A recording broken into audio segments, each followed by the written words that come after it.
ये खबर KR मंगलम university द्वारा प्रस्तुत की गई है। क्या इस साल आपके खाने की थाली महंगी होने वाली है?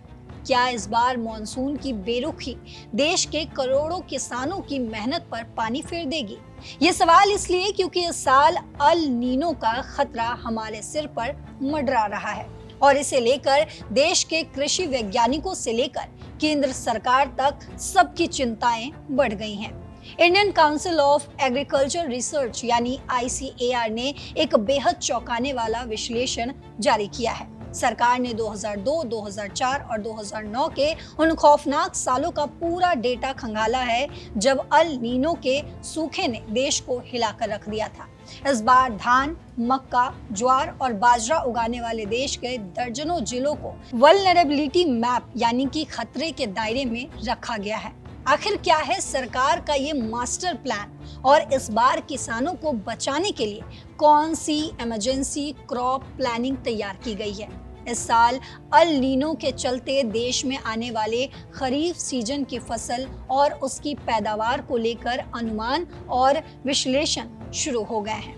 Indian council of agricultural research ICAR की ओर से पिछले अल नीनो वर्षों में फसल के नुकसान के ऐतिहासिक विश्लेषण यानी कि एनालिसिस पर आधारित है। आपको बता दूं कि ICAR ने ऐसे जिलों की पहचान की है जहां 2002, 2004 और 2009 के सूखे वाले अल नीनो सालों के दौरान पैदावार में कम से कम 10% की गिरावट दर्ज की गई थी और इसके साथ ही बारिश पर निर्भर मुख्य फसलों के लिए जिला स्तर का वल्नरेबिलिटी मैप तैयार किया गया है। अल नीनो का असर इस साल देश भर में देखने को मिलेगा। केंद्र सरकार ने भी इसे गंभीरता से लेते हुए अलग अलग स्तर पर तैयारी कर रही है। आपको बता दें कि अल नीनो और कमजोर मॉनसून के चलते धान के लिए 77, मक्का के लिए 65 और ज्वार बाजरा में प्रत्येक के लिए 36 जिलों की पहचान की गई है जिन पर अल नीनो का विशेष रूप से असर देखने को मिलेगा।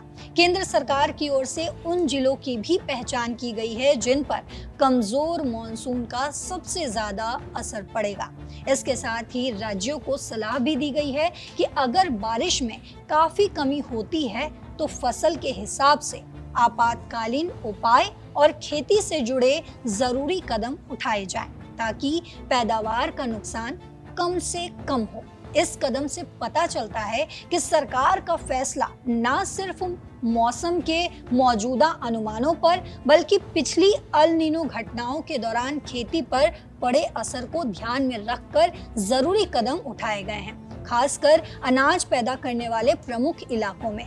वहीं मीडिया रिपोर्ट्स के मुताबिक आपको बता दूं कि सरकारी सूत्रों का कहना है कि मॉनसून के असर को समझने के लिए ये 3 साल बहुत अहम है क्योंकि 2002 में बारिश की कमी 19%, 2004 में 13% और 2009 में 23% थी।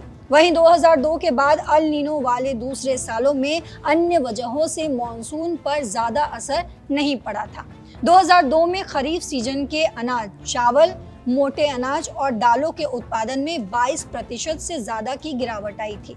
वहीं 2004 और 2009 में 12% की कमी देखी गई थी।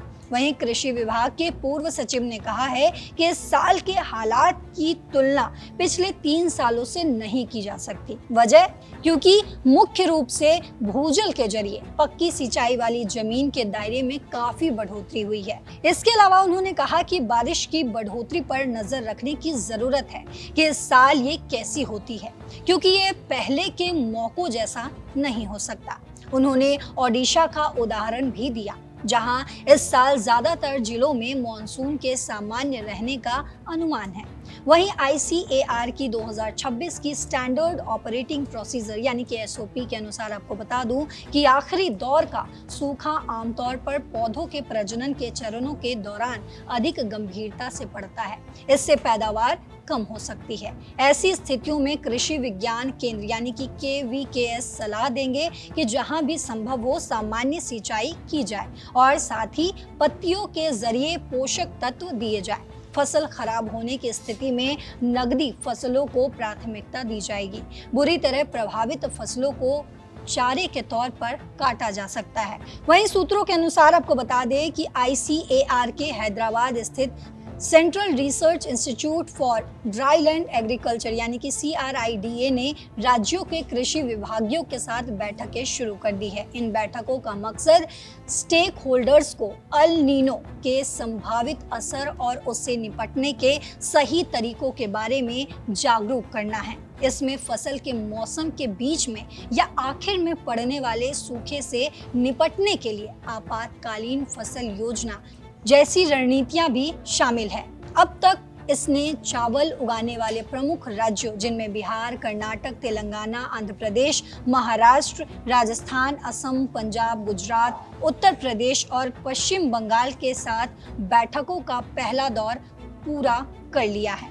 तो बात साफ है कि सरकार और ICAR का ये कदम सिर्फ मौसम के अनुमानों पर नहीं बल्कि पुराने कड़वे अनुभवों और आंकड़ों पर आधारित है। हालांकि आपको बता दूं, कृषि विभाग के पूर्व सचिव का मानना है कि आज के हालात 2002 या 2009 जैसी नहीं है, क्योंकि अब हमारे पास सिंचाई के लिए भूजल और पक्के संसाधन पहले से कहीं ज्यादा मजबूत है। ICAR की 2026 की नई स्टैंडर्ड ऑपरेटिंग प्रोसीजर यानी कि SOP के मुताबिक अगर सूखा फसलों को अपनी चपेट में लेता भी है तो किसानों को नकदी फसलों यानी कि कैश क्रॉप और चारे के इस्तेमाल जैसी वैकल्पिक रणनीतियों पर शिफ्ट किया जाएगा। वहीं हैदराबाद का क्रीड यानी कि CRIDA संस्थान पहले ही बिहार, उत्तर प्रदेश और पश्चिम बंगाल जैसे बड़े राज्यों के साथ बैठकों का दौर पूरा कर चुका है। चुनौती बड़ी है, लेकिन सही समय पर उठाई गई ये रणनीतियां हमारे अन्नदाताओं को इस संकट से उबार सकती है। इस बार अल नीनो के खतरे और सरकार की इन तैयारियों पर आपकी क्या राय है? अपनी राय कमेंट बॉक्स में जरूर लिखते जाएं और साथ ही देश और दुनिया की तमाम खबरों के लिए देखते रहें दैनिक जागरण। नमस्कार।